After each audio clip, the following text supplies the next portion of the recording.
All right.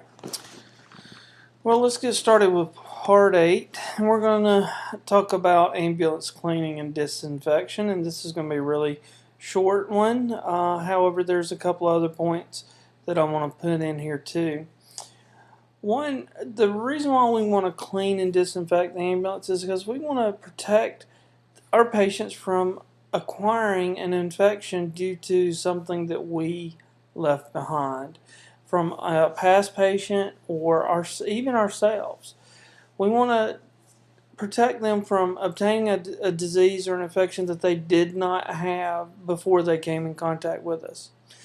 One way to do that is to protect them. In protecting them is to not expose them to our own pathogens. And yes, we do bring pathogens into the mix. When you come to work with a sore throat or flu-like symptoms, you are now increasing the risk that you are going to pass that illness along to someone else.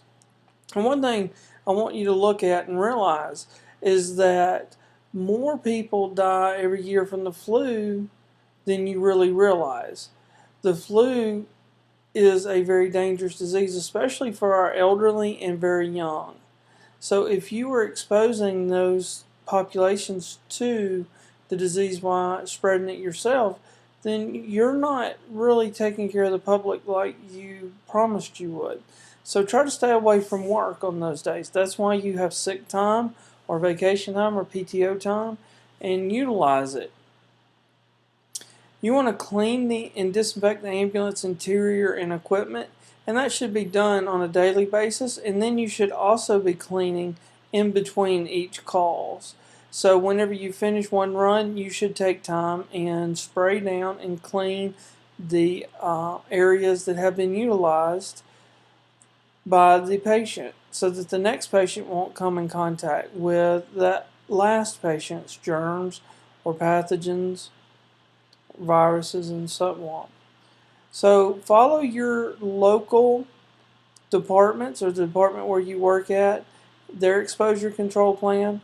Their exposure control plan is going to detail what you should do, what supplies you should use to clean the ambulance, along with which disinfectants should be used.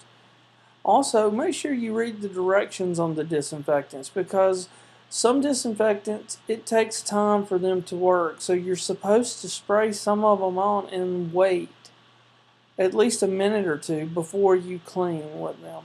So it gives time for them to actually kill the germs that we're trying to kill.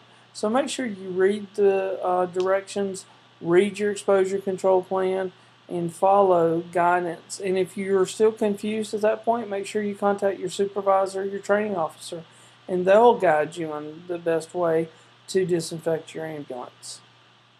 Well, that concludes part 8 of this chapter.